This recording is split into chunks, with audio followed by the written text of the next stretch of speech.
जय हिंद, जय भारत। आज इस वीडियो और मानव सेवा विद गुरुदेव चैनल के माध्यम से एक नई आसनों की श्रृंखला शुरू करने जा रहे हैं। योगा मुंगेर में हमने सीखा था, वहाँ पे जो हमको सिखाया गया उन 3 चरणों में पवन मुक्तासन भाग 1, पवन मुक्तासन भाग 2 और पवन मुक्तासन भाग 3 चरणों में कुछ आसनों का एक पैकेज है जो आप तक पहुंचाने का एक छोटा सा प्रयास करना चाहते हैं। आज सबसे पहले जो आपको अभ्यास की जानकारी या अभ्यासों को प्रैक्टिकल तौर पे किस प्रकार से उसमें भाग 1 में करना है वो आपको बताएंगे। तो स्वागत है आपका अपने YouTube चैनल मानव सेवा विद गुरुदेव में, और उम्मीद है जो पहले भी कुछ वीडियो बनाए थे, ज़्यादा तो नहीं है अभी, और जितने भी बनाए हैं वो आपको पसंद आ रहे होंगे। आगे सबसे पहले आते हैं पवन मुक्त आसन। पवन मुक्त आसन का एक छोटा सा शाब्दिक अर्थ जान लेते हैं कि एक्चुअल में इसका आसनों का जो ये संग्रह बनाया है उसमें इसका पवन मुक्त आसन नाम किस लिए रखा गया। उसमें आपने देखा होगा कि 3 छोटे छोटे अक्षर हैं, जैसे एक है पवन, धन मुक्त, धन आसन। पवन का शाब्दिक अर्थ अगर हम कहें तो वायु, पर्यायवाची।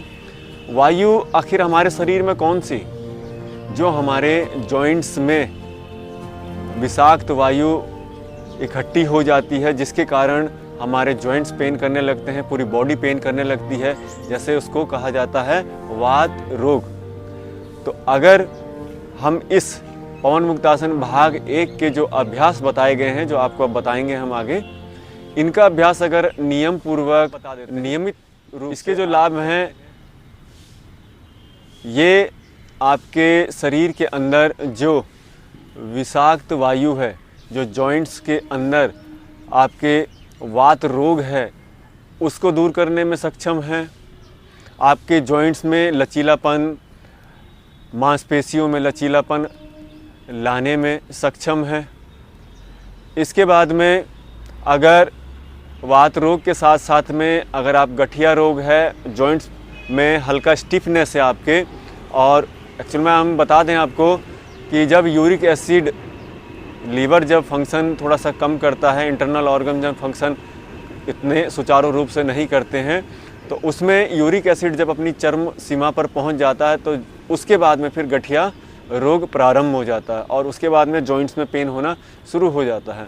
तो इन तमाम रोगों में ये आपके बहुत ही लाभ पहुंचाने वाला है, और बड़े ध्यानपूर्वक से देखिएगा कि किस प्रकार से इसको करना है। कोई भी अभ्यास जब हम करें तो पहले सीखते समय तो हम आँखों को खोलकर कि किस प्रकार से कर रहे हैं उसको देखना बहुत ही ज़रूरी है, लेकिन जब हम उस अभ्यास को पूर्ण रूप से सीख जाएं कि इसको इस प्रकार से करना है, श्वास छोड़ते हुए नीचे, श्वास भरते हुए ऊपर, कैसे हमको करना है, अगर हम ये सीख जाते हैं तो उसके बाद में फिर आप आँखों को बंद करके और फिर अभ्यास के ऊपर जो अंग पे खिंचाव तनाव है उसके ऊपर अगर हम पूरा ध्यान आँखों को बंद करके अपने सांसों के साथ में तालमेल बना के करते हैं तो वो पूर्ण रूप से आपके सूक्ष्म शरीर पे प्रभाव डालता है। आपके मन की एकाग्रता भी बनती चली जाती है, आपके मन की चंचलता भी कम होती चली जाती है।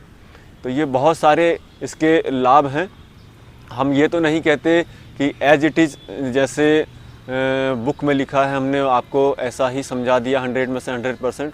कुछ ना कुछ कमियां ज़रूर रही होंगी, शुरुआती कुछ वीडियो हैं, और आगे चल के इन कमियों को दूर करने का प्रयास करेंगे। तो ज़्यादा बात ना करते हुए सीधा आते हैं बिहार स्कूल ऑफ योगा मुंगेर के द्वारा बताए गए पवन मुक्तासन भाग 1 के कुछ अभ्यास।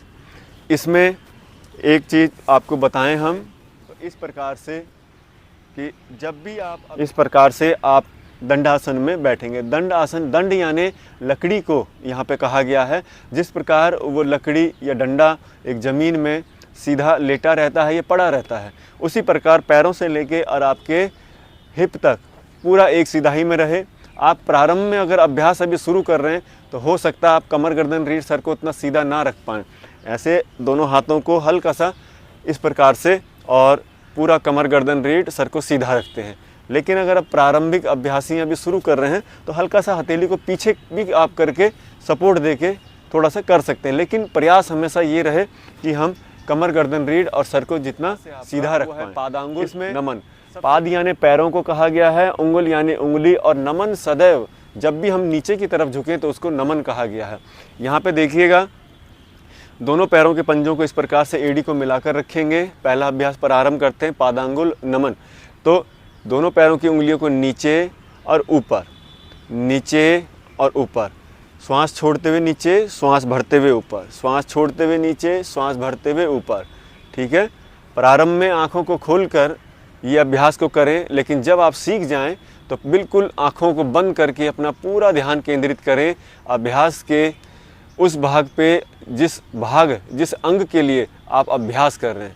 ठीक है, श्वास छोड़ते नीचे, एक्सहेल डाउन, इनहेल करते हुए अप। अभ्यासों में हम थोड़ा अभ्यास को इतना ज़्यादा लंबा नहीं करेंगे, थोड़ा थोड़ा करके बताएंगे, बस सीखने के लिए आपके। उसके बाद आप 10 से 15 और 20 जैसा आपके पास समय है आप उसको दोहरा सकते हैं। हमारा अगला जो आता है वो है टखना यानी एंकल जॉइंट्स। इसको बोला गया है गुल्फ नमन। गुल्फ यानी हमारे ये टखने को, जॉइंट्स, एंकल जॉइंट्स को, और नमन यानी नीचे की तरफ झुकाना। तो देखिए किस प्रकार से, ये देखिए दोनों पैरों के पंजे नीचे ऊपर, जब भी नीचे जाएं श्वास छोड़ते, जब भी ऊपर आएं श्वास लेते हुए, एक्सहेल डाउन, इनहेल करते हुए अप। ठीक है सर, पूरा ध्यान अपना केंद्रित करें। ये था हमारा गुल्फ नमन। गुल्फ नमन के बाद है आपका, गुल्फ नमन का एक वेरिएशन है, इसी का रूपांतर रूप है। उसमें कैसे करते हैं, दोनों पैरों के पंजों में, एड़ियों में गैप देंगे, एक पंजा आगे, एक पंजा पीछे, इस तरह भी अभ्यास को कर सकते हैं आप। ठीक है, और लेकिन ध्यान दें कि आपके घुटने उठे हुए नहीं रहने चाहिए, घुटना बिल्कुल एकदम ज़मीन को, घुटने का जो नीचे वाला हिस्सा है, काफ मसल, थाई मसल्स, पूरा एकदम नीचे वाले हिस्से ज़मीन को टच करके रखेंगे। ठीक है, इस प्रकार से। ये एक पैर आगे, दोनों वेरिएशन आपको समझ में आ गए। गुल्फ, ये भी गुल्फ नमन ही था, लेकिन इसका रूपांतर था पहले वाला चक्र। ठीक है, तो कैसे करेंगे देखिए, हमेशा क्लॉकवाइज घड़ी के सीधे रुख, ये गए, पंजे एड़ी को मिला के रखा, बिल्कुल गोल सर्कल। जितनी बार ध्यान रहे कि हम घड़ी के सीधे रुख करेंगे क्लॉकवाइज, उतनी बार ही घड़ी के विपरीत रुख भी अभ्यास को करेंगे। ठीक है, इसी का रूपांतर है किस प्रकार से उसको करना। उसमें भी दोनों पैरों की एड़ियों में, पंजों में आप गैप देके और इस प्रकार से भी अभ्यास को कर सकते हैं ये। ठीक है, लेकिन पैरों के नीचे वाला हिस्सा जो है आपका पैरों का, वो बिल्कुल ज़मीन को टच करके रहना चाहिए। ये क्लॉकवाइज गए, फिर एंटी क्लॉक, श्वास भरते हुए ऊपर, श्वास छोड़ते हुए नीचे, श्वास भरते हुए ऊपर, श्वास छोड़ते हुए नीचे, इस प्रकार से हो गया सर गुल्फ चक्र। गुल्फ चक्र के बाद कईयों के एंकल जॉइंट्स में बहुत ज़्यादा स्टिफनेस आती है, वो पैरों को घुमा नहीं पाते और शरीर को भी साथ में घुमाने लगते हैं। अब उनकी गुल्फ घूर्णन, दाहिने पैर को आपने इस प्रकार से बाईं जंघा पे रखा, एंकल जॉइंट्स को बाहर की तरफ निकाल के रखा, दाहिने हाथ से दाहिने पैर के टखने को, एंकल जॉइंट्स को पकड़ेंगे और बाएं हाथ से पंजे को इस प्रकार से, घड़ी के सीधा रुख, श्वास भरते हुए ऊपर लेकर आए, श्वास छोड़ते हुए नीचे। ठीक है, जितनी बार हम क्लॉकवाइज करेंगे उतनी बार एंटी क्लॉकवाइज, घड़ी के सीधे रुख और घड़ी के विपरीत रुख, दोनों तरफ अभ्यास को दोहराएंगे। ठीक है, श्वास भरते हुए ऊपर, इनहेल अप, एक्सहेल डाउन। जब अभ्यास आप अच्छी तरह से सीख जाएं तो उसके बाद फिर बिल्कुल पूरा ध्यान अपना अभ्यास के ऊपर लगा के रखेंगे, सांसों के साथ में तालमेल बनाते हुए, ताकि आपका मन का, शरीर का और सांसों का तालमेल बना रहे इस प्रकार से। ठीक है सर, जितनी बार हमने दाहिने पैर से अभ्यास को किया, ठीक उसी प्रकार बाएं पैर से भी अभ्यास को हम करेंगे गुल्फ घूर्णन के लिए, श्वास भरते हुए ऊपर और श्वास छोड़ते हुए नीचे, इस प्रकार से। कम से कम आप प्रारंभ में अभ्यास शुरू कर रहे हैं तो 10-10 बार, ज़्यादा नहीं है, 10-10 बार प्रत्येक अभ्यास को आप दोहराते हुए चले जाएं इस प्रकार से। ठीक है सर, ये हो गया पैरों की उंगलियों के लिए किया, जॉइंट्स के लिए हमने। उसके बाद आया हम टखनों के लिए, एंकल जॉइंट्स के लिए किया। अब इसके बाद में कौन सा जॉइंट्स आता है नेक्स्ट, उसके बाद में अगला जो जॉइंट्स है आपका वो है घुटना। गया है यहाँ पे जानू नमन, जानू यानी घुटने को नीचे की तरफ झुकाना यानी नमन। तो कैसे करेंगे, इंटरलॉक करेंगे फिंगर इस प्रकार से, दोनों हाथों को थाई के नीचे रखेंगे और पूरा अपने छाती से लगा कर रखेंगे। पैर, दाहिना पैर जो आपका हवा में इस प्रकार से आ जाएगा।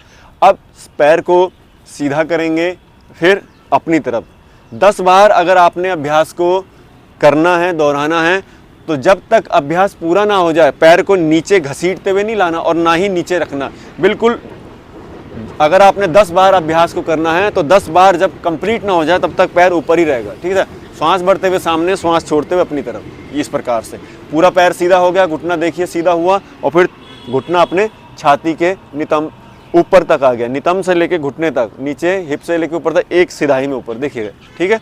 ठीक इसी प्रकार जितनी बार अगर हमने 10 बार दाहिने पैर से अभ्यास को किया है तो 10 बार ही बाएं पैर से अभ्यास को दोहराएंगे इस प्रकार से। ये देखिए, ठीक है सर। ये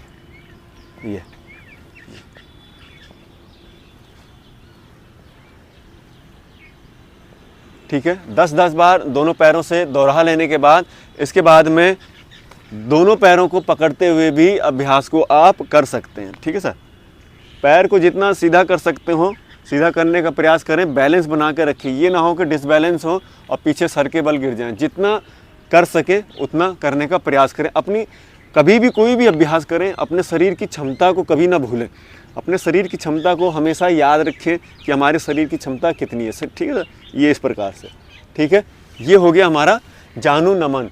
अब इसके बाद है जानु घूर्णन।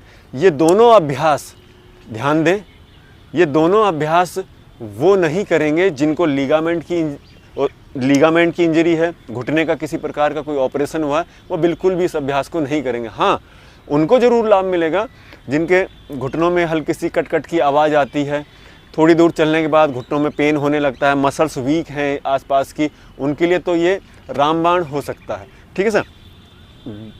जानु नमन किया, जानु नमन के बाद में जानु घूर्णन, घुमाना चक्र की तरह, देखिएगा पहिए की तरह कैसे घुमाएंगे, इसी प्रकार पहले अभ्यास की तरह हमने पकड़ लिया, पैर को हवा में रखा दाहिने पर, अब पंजे से जो है हमने गोल सर्कल इस प्रकार से बनाया। श्वास भरते हुए हम ऊपर लेके गए, श्वास छोड़ते हुए नीचे, जितना गोल सर्कल बना सकें उतना बनाएं। और जब अभ्यास सीख जाएं फिर आँखों को बंद करके, प्रत्येक जो भी अभ्यास आप करें वो आँखों को बंद करके करें, क्लॉकवाइज और एंटी क्लॉकवाइज, ठीक है सर। इस प्रकार से जितनी बार आपने क्लॉकवाइज किया है उतनी बार एंटी क्लॉकवाइज, जितनी बार आपने दाहिने पैर से किया उतनी बार ही बाएं पैर से भी अभ्यास को दोहराएंगे। अब ऐसे नहीं कि हमने बाएं पैर से अभ्यास को कर रहे हैं, अब दाहिना पैर बिल्कुल उसके ऊपर ध्यान नहीं है और वो एकदम लटका हुआ है। दाहिना पैर बिल्कुल सीधा रखने का प्रयास करेंगे, कमर गर्दन रीढ़ को भी सर को सीधा रखने का प्रयास करें। ये श्वास भरते हुए ऊपर गए, श्वास छोड़ते हुए नीचे, बाएं पैर से करेंगे इस प्रकार से, ठीक है। और कभी भी जल्दीबाजी ना करें कि हमें कहीं जाना, बिल्कुल सौम्य अवस्था में श्वास भरते हुए ऊपर, श्वास छोड़ते हुए नीचे, पूरी एकाग्रता अभ्यास के ऊपर। इनहेल आप, एक्सेल करते हुए डाउन, ठीक है सर। ये क्लॉक एंटी क्लॉकवाइज हो गया। ये था आपका घुटने के लिए जानु, ठीक है। अब इस जॉइंट के बाद में जानु घूर्णन किया हमने, जानु घूर्णन के बाद अब जॉइंट्स कहाँ पे आएगा, यहाँ पे तो जॉइंट्स है नहीं। इसके बाद है हमारा ये पेल्विक बोन और ये हमारा जो श्रोणी प्रदेश है, ये पूरा हमारा ये दूसरा जॉइंट आ जाता है, ये वाला जहाँ से हम आगे झुकते हैं, दाहिने बाएं झुकते हैं, दाएं बाएं मुड़ते हैं, उसमें ये जॉइंट है। अब इसके लिए जो अगले अभ्यास हैं वो सारे हैं।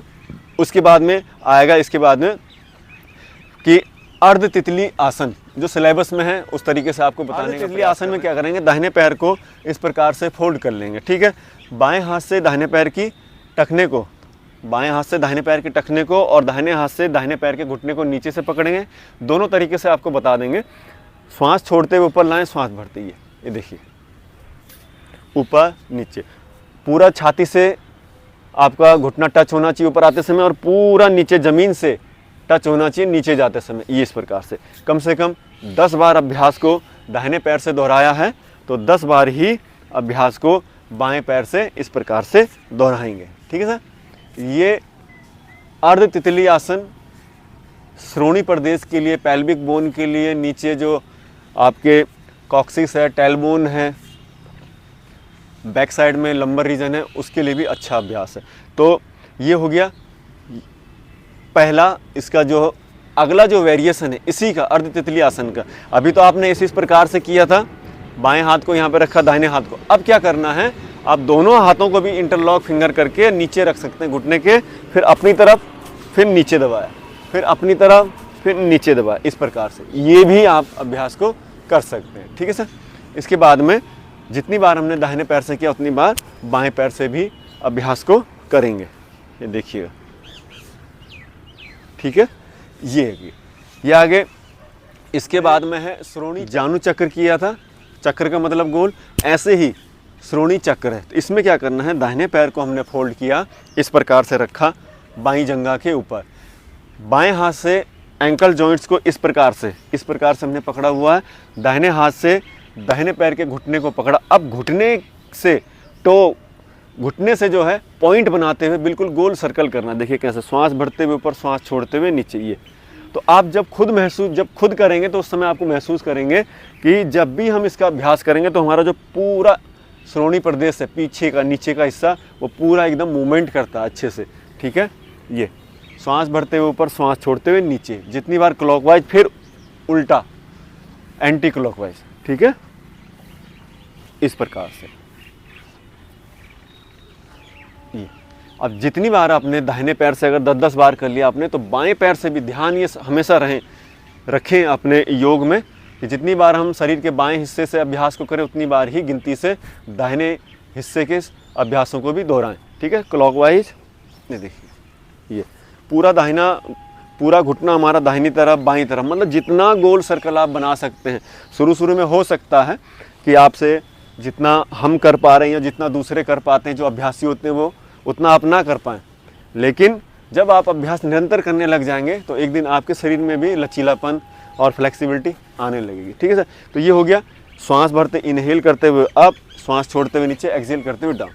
दोनों पैरों के हमने अभ्यास कर लिए श्रोणी चक्र के बाद में अब इसके बाद में जो अर्ध तितली आसन यानी बटरफ्लाई किया था उसका अभ्यास हम करेंगे। तो अभ्यास में हमारा है पूर्ण तितली आसन में क्या करेंगे कि दोनों हाथों की उंगलियों को आपस में इस तरह से फंसाएंगे यानी इंटरलॉक करेंगे, नीचे पैरों के रखेंगे, दोनों पैरों के अंगूठों को हाथों के अंगूठों से ऊपर से लॉक कर देंगे अच्छे से, ताकि वो खुले नहीं, और कमर गर्दन रीढ़ हमेशा सीधा रखते हुए दोनों पैरों को ऊपर लाएं और फिर नीचे, ऊपर लाएं फिर नीचे। ठीक है सर।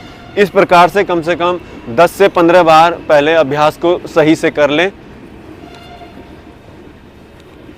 इस प्रकार से। ठीक है सर। उसके बाद जब 10-15 बार इस प्रकार से अभ्यास को कर देंगे तो जब बटरफ्लाई हल्का सा गयात्मक यानी थोड़ा सा स्पीड में करेंगे तो पैर के घुटने कोहनियों को टच करेंगे इस प्रकार से, और नीचे जाते समय ज़मीन को टच करें। तो ये भी आप कम से कम 15-20 बार अभ्यास को करेंगे तो आपको जो जेनेटल पार्ट से आपका नीचे उन अंगों के लिए बहुत ही बढ़िया अभ्यास है ये बटरफ्लाई का। ठीक है। तो ये आपने यहाँ तक पूर्ण तितली आसन का अभ्यास सीखा। पूर्ण तितली आसन के अभ्यास के बाद में ये पूर्ण हो चुका है जितना हमने। अब इसके बाद में हम सीधा चलेंगे हाथों के लिए। तो हाथ कहाँ से शुरू होते हैं? हाथ शुरू होते हैं हमारी उंगलियों से, यहाँ से। ठीक है, उंगलियों से शुरू होते हैं फिर इस तरफ। तो पहले हम आएंगे दोनों हाथों को सीधा करते हुए। अगला अभ्यास है आपका ये मुष्टिका बंधन। ठीक है सर। इस प्रकार से अंगूठा अंदर से, चारों उंगली बाहर से कम 10 से 15 बार अभ्यास को करेंगे। आँखों को बंद करके अगर अभ्यास को आपने किया है तो पहले से अधिक उसका लाभ आपको मिलेगा। ठीक है सर। ये हो गया मुष्टिका बंधन। मणिबंध भी कई जगह कहा जाता है अलग अलग तरीके से। तो इसके बाद है आपका फिर जो अगला अभ्यास आपका है वो है, ठीक है, कर पृष्ठ। कर यानी हाथ, पृष्ठ यानी पिछले वाले भाग को। कर यानी हाथ, पृष्ठ यानी पिछले वाले भाग को, नमन यानी नीचे की तरफ झुकाना, कर पृष्ठ नमन। ठीक है सर। ये करके केवल कलाई से आप देख रहे होंगे, केवल कलाई से आगे वाले भाग को नीचे और ऊपर कर रहे हैं। कई लोग क्या करते हैं, उंगलियों को करते हैं ऐसे करके। ये गलत है। उंगलियां बिल्कुल सीधी रहेंगी और इस प्रकार से। ठीक है। ये पूरी एकाग्रता अपने अभ्यास के ऊपर लगा के रखें। हमेशा हमने आपको कहा है कि जब भी श्वास ऊपर उठते हैं तो श्वास लेते हुए, नीचे झुकते हैं तो श्वास छोड़ते हुए। ठीक है सर। ये कर प्रश्न नमन। ठीक है सर। हाथों की उंगलियों पे पहले हमने अभ्यास को दोहराया। इस जॉइंट्स के बाद में आ गया, फिर हमारी कलाई आई थी, रिस्ट, उसके लिए हमने अभ्यास को किया। अब इसके बाद में है मणिबंध और मुष्टिका घूर्णन भी इसको कहते हैं। ठीक है, तो ये क्लॉकवाइज श्वास भरते हुए ऊपर, श्वास छोड़ते हुए नीचे, और फिर जितनी बार आपने क्लॉकवाइज यानी सीधे रुख में किया उतनी ही एंटी क्लॉकवाइज यानी घड़ी के विपरीत रुख अभ्यास को करेंगे। पूरा ध्यान अपना कलाई के ऊपर रखेंगे। इस अभ्यास से थोड़ा सा आपको समझा दें कि आपको मेनली जो बेनिफिट है वो क्या होता है। बच्चे जो हैं थोड़ी देर लिखते हैं, 1-2 पेज लिखा, उसके बाद उनकी उंगलियां थकने लग जाती हैं, कलाई थकने लग जाती हैं, उसमें ये लाभदायक है। दूसरा, कभी आपने देखा होगा हम किसी डब्बे को पकड़ रहे हैं, किसी नल को खोल रहे हैं, किसी चीज़ को इस प्रकार से उंगलियों से पकड़ के अंगूठे से इस प्रकार से खींच रहे हैं, नहीं खींचता है। डब्बे के हम कभी भी ढक्कन को खोलते हैं, नहीं खुलता है ना। तो वो कार्पल सिंड्रोम में एक बीमारी है, जैसे हाथों के इसमें सुन्नपन, नमनेस आ जाना। तो इन सभी रोगों में ये बहुत ही लाभकारी है। अगर आप सही से करें और शिद्दत से करेंगे तो बिल्कुल आपको इसका लाभ मिलेगा। ठीक है सर, ये यहाँ तक आगे सर हम पूरा हमने रोटेट कर लिया। अब इसके बाद में कौन सा जॉइंट्स आएगा? ये आएगा कोहनी।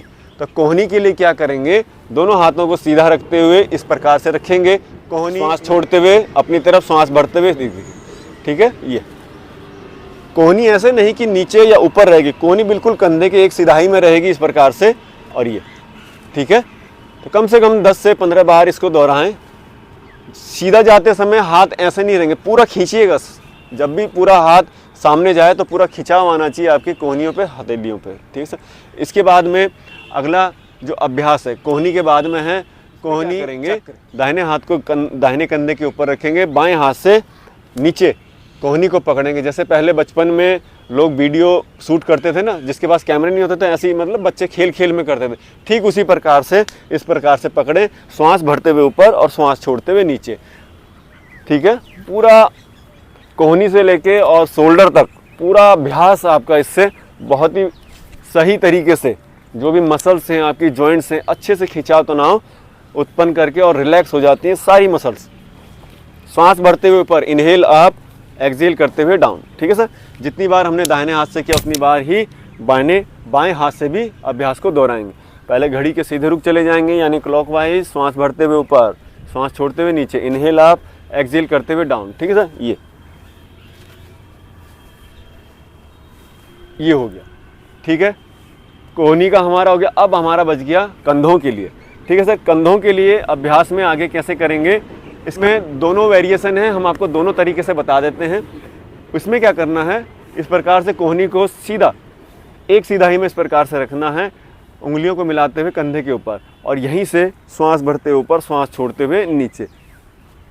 पहला रूपांतर तो इसका है, और जो अगला रूपांतर यानी वेरिएशन जो पोज है, ठीक है, ये श्वास भरते ऊपर, ये क्लॉकवाइज और एंटी क्लॉकवाइज। ठीक है सर। ये और इसी को अगर हम दूसरे तरीके से भी करना चाहें तो वो कैसे करेंगे, सामने से आपको दिखा देते हैं।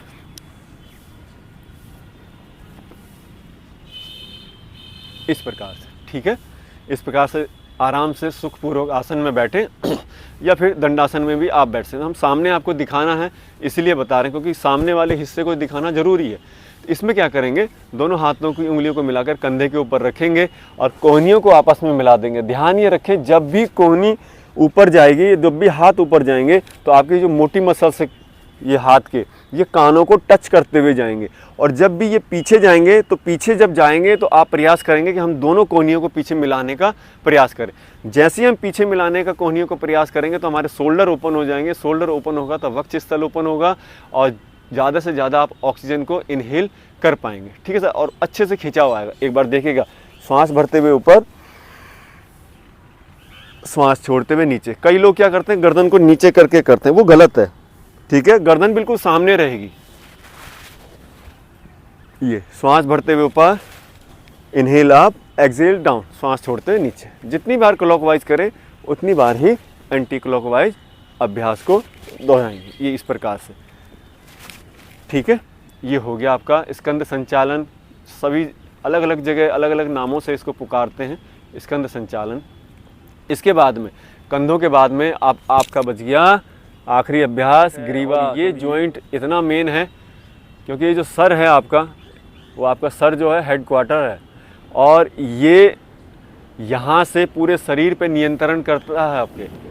आपके शरीर के अंगों को क्या करना है, कैसे नहीं करना है, आपका मन के ऊपर कैसे रहेगा, एक यहीं से पूरा कंट्रोल होता है। तो इसमें अगर ब्लड सर्कुलेशन सही से नहीं जा पा रहा, ऑक्सीजन की मात्रा सही से नहीं जा पा रही, हमारे ब्रेन के अंदर जो न्यूरॉन हैं वो सही से कार्य नहीं कर पा रहे हैं, तो फिर हमें बहुत सारी दिक्कतें, अनिंद्रा आना, स्ट्रेस आना, क्रोध आना, चिंता, भय, चिड़चिड़ापन, हर चीज़ आ सकती है।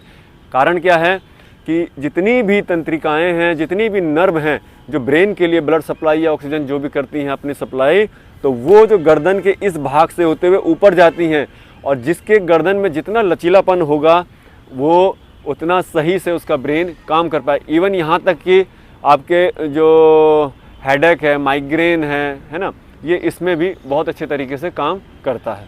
ठीक है, ध्यान ये रखें कि अगर आपको सीवियर सर्वाइकल है, बहुत ज़्यादा सर्वाइकल की दिक्कत है, तो पहले आप डॉक्टर की सलाह ले लें, उसके बाद ही इस अभ्यास को करें। और नॉर्मली अगर कोई ज़्यादा समस्या नहीं है तो फिर आप इस अभ्यास को कर सकते हैं। अमूमन जिनकी गर्दन में ज़्यादा पेन रहता है पीछे, सर्वाइकल वालों के लिए, उनको ये कहा जाता है कि वो चिन को या गर्दन को नीचे नहीं झुकाएंगे, बाकी सारे अभ्यास करेंगे। इसके 1 2 3 4 इस प्रकार से 4 चरण हैं। तो पहला चरण आपके सामने, सांस छोड़ते हुए पहले चिन को बिल्कुल कंठ से चिपकाना है, जितनी फ्लेक्सिबिलिटी उतना प्रयास करें। श्वास छोड़ते हुए नीचे गए और यहीं से श्वास भरते हुए पूरा ऊपर।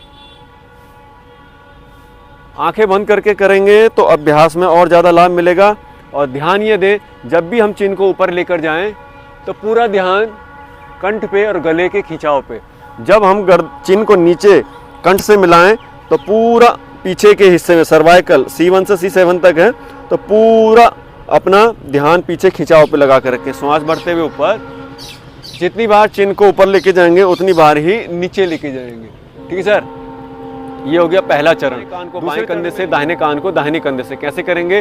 श्वास छोड़ते हुए बाएं कान को बाएं कंधे से मिलाएं, श्वास भरते हुए ऊपर, फिर श्वास छोड़ते हुए दाहिने कान को दाहिने कंधे से। साइड टू साइड जाएंगे, चिन को नहीं लेके जाएंगे। चिन अपना देखिए ये सीधा है, ये सीधा है हमारा, ये देखिए ये। श्वास छोड़ते हुए अब जब दाएं जाएं या बाएं जाएं तो पूरा खिंचाव के ऊपर आपका ध्यान केंद्रित हो। Exhale down, inhale up, exhale down, inhale up. ठीक है सर, दूसरा चरण हुआ। ध्यान ये रखें कि जितनी बार हमने 10 बार अगर दाहिनी तरफ किया तो 10 बार बाईं तरफ भी दोहराएंगे, दोनों तरफ बराबर होना चाहिए। तीसरा जो चरण है हमारा, चिन और शोल्डर एक सीधाई में आएंगे। कैसे देखिएगा, श्वास छोड़ते हुए चिन और शोल्डर को एक सीधाई में लाने का प्रयास करें। श्वास भरते हुए सामने आ गए, फिर श्वास छोड़ते हुए दाहिनी तरफ। ये पूरा खिंचाव आना चाहिए आपके गर्दन और साइड वाले जो ये हिस्से हैं, ये देखिए पूरा खिंचाव आ रहा होगा आपके, इसको महसूस कर। ठीक है, ये एक्सहेल करते हुए लेफ्ट साइड गए, इनहेल करते हुए सामने, फिर एक्सहेल करते हुए राइट साइड, फिर इनहेल करते हुए सामने। ठीक है सर, ये जल्दीबाजी नहीं करेंगे और ना ही अभ्यास को करते समय, किसी भी अभ्यास को करेंगे तो जर्क नहीं देना, बिल्कुल स्लो मोशन में, बिल्कुल जितना स्मूथ हो सके उतना अभ्यास को दोहराना। जितनी बार हमने बाईं तरफ चिन को लेके गए उतनी बार दाहिने तरफ भी लेके जाएं, दोनों तरफ बराबर होना चाहिए गणना। इसके बाद आखिरी जो है वो है ग्रीवा चक्र भी कहते हैं, ग्रीवा घूर्णन भी कहते हैं। ठीक है सर, श्वास छोड़ते हुए चिन को इस प्रकार से नीचे लेके जाएं, एक्सहेल, इनहेल करते हुए, यानी श्वास भरते बाएं कंधे से ऊपर। देखिएगा किस प्रकार से ठुड्डी हमारी बिल्कुल गोल चक्कर बना रही है, ऊपर गई, नीचे गई, दाहिने गई, बाएं गई। ठीक है, ये श्वास भरते हुए ऊपर, श्वास छोड़ते हुए नीचे, इनहेल अप, एक्सहेल डाउन। जितनी बार क्लॉकवाइज उतनी बार एंटी क्लॉकवाइज। पूरा ध्यान आंखों को बंद करते हुए अपने खिंचाव तनाव पे, जिस भी मांसपेशी में खिंचाव तनाव है उसके ऊपर ध्यान देंगे। ठीक है सर, ये आपके पवन मुक्तासन भाग 1 के 17 अभ्यास, छोटे छोटे अभ्यास थे। और कई तो कहेंगे इन अभ्यासों से होगा क्या, तो हम फिर बता दें एक बार, जो बार बार क्लास में भी बताते हैं कि वो कहावत है ना कि देखन में छोटो लागे और घाव करे गंभीर। तो इसमें क्या है, देखने में तो छोटे छोटे अभ्यास लग रहे हैं कि उंगलियों को हिलाना, ये तो हम करते ही रहते हैं, ऐसा नहीं है। उस समय हम एकाग्र मन से नहीं करते हैं। अभी अगर हम अभ्यास को कर रहे हैं तो पूर्ण एकाग्रता से कर रहे हैं। और भाग 1 में 17, भाग 2 में आई थिंक 9, और न भाग 2 में 8 और भाग 3 में 9, इस प्रकार से कुल अभ्यास हैं। और ये पूरी एक श्रृंखला आपके लिए बनाने जा रहे हैं। उम्मीद है आपको पसंद आ रही होंगी और पसंद आएंगी। इससे अगर आप अपने स्वास्थ्य लाभ को पा लेते हैं तो फिर अपने परिवार में जो आपके माता पिता हैं, भाई बहन हैं, नाना नानी हैं, दादा दादी हैं, जो घर पे हैं, उनको सिखाइए, उनको बताइए कि किस प्रकार से आप केवल चारपाई पे बेड पे बैठे बैठे, कुर्सी में बैठे बैठे आप अभ्यास को कर सकते हैं। आगे भी आपके लिए स्वास्थ्य से संबंधित इसी प्रकार से अनेकों जानकारी लाने का प्रयास करेंगे। तब तक के लिए जय हिंद, जय भारत।